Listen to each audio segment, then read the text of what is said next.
Hello everyone. तो हम लोग ने देखा कि कितने सारे फ्लाइट्स कैंसिल हुए इंडिगो के द्वारा। Indigo has been cancelling flights regularly on past few days, although अब बहुत कम हो गया है बट स्टिल अभी भी हो रहा है। तो इसका कारण क्या था होने का?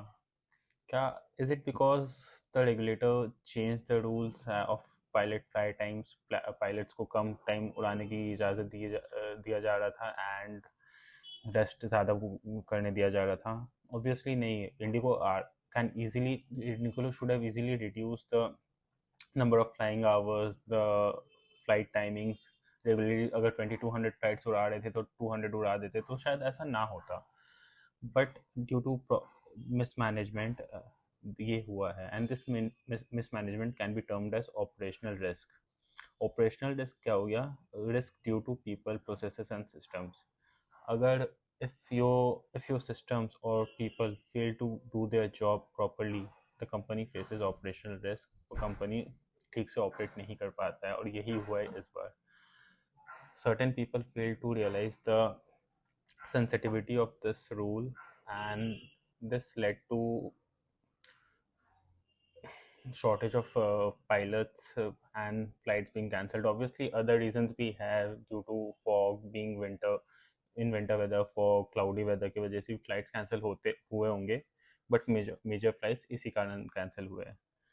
सो इसलिए रिस्क इतना इंपॉर्टेंट हो जाता है हर जगह। Other than this operational risk, I want to talk about two more risks. One is regulatory risk. Regulatory risk is when a regulator changes certain changes rules or certain rules or regulations due to which आपका company को नुकसान हो सकता है।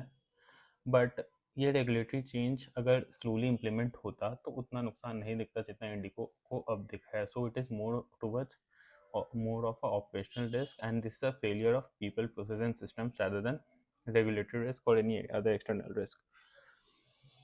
Apart from this, मेरे को लगता है कि there's a high concentration risk involved as well। As we all know कि Indigo holds the majority of the market share in aviation sector right now। Greater than 60% of the flights are flown by Indigo। आज भी मैं, अगर कल भी शायद मैं कुछ दिन पहले जयपुर का फ्लाइट्स देख रहा था। So majority of them were IndiGo. कुछ कुछ होंगे फ्रॉम एयर इंडिया, कासा एयर और any other airlines, but majority of them IndiGo. So it brings a high concentration risk. तो कितने लोग इंडिगो के द्वारा ट्रैवल करते हैं, इंडिगो के थ्रू ट्रैवल करते हैं daily on a daily basis? अब जब उन्हीं लोगों के 200-300 फ्लाइट्स कैंसिल हो रहे हैं, everybody everybody standard at the airport. किसी ने शादी मिस कर दिया, किसी ने अपने एग्जाम्स मिस कर दिए होंगे, किसी ने